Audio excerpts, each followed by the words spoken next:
यो चाहिँ Redmi 10 Prime model रहेछ। हेर्नु है ठुलो साउन्ड गर्दाखेरि र कुनै पनि लाउड स्पिकर गरेर बोल्दाखेरि अनि भिडियो सिडियो हेर्दाखेरि भ्याच अफ हुने है। कस्तो हुन्छ टिकटक त चलाउनै नमिल्ने पो रहेछ त। हेर्नु न ए रेजिस्टर भइहाल्ने। अब यो समस्या के होला तपाईँलाई आउँछ भने कमेन्ट गर्नु, आउँदैन भने पुरा भिडियो हेर्नु है। ल हामीले चाहिँ यो सिपियुबाट यहाँ सर्ट रहेछ यहाँ भयो है। अब यहाँ हाम्रो हुँदैछ यहाँबाट भएर अब बिचमा अब हाम्रो अनि अब बन्यो एकछिन टाइम लाग्छ। मैले सर्ट भिडियो बनाएको हो, यो धेरै टाइम लाग्छ है। ल अब यो बनाएपछि हुन्छ कि नै लेस्टको चेक गरौँ।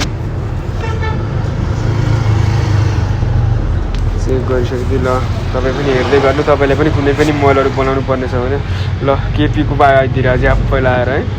ल अब त स्विच अफ हुने कुरै छैन होइन। अब बनाएपछि स्विच अफ त हुँदैन। ल चेक गरौँ न 2-3 मिनट ल है।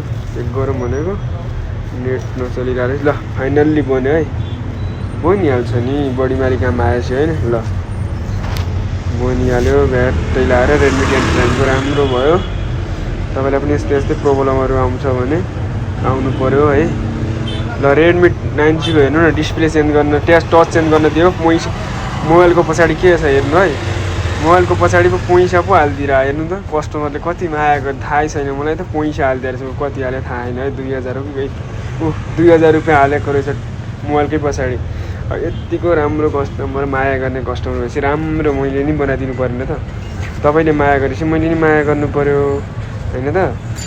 त्यही भएर तपाईँ पनि कुनै पनि मोबाइलहरू बनाउनु पर्ने छ भने काठमाडौँ भ्यालीको लागि फ्री डेलिभरी पनि हुन्छ कुनै कुनै ठाउँमा। प्रायः बाहिरको लागि चाहिँ अलिक गाह्रो छ।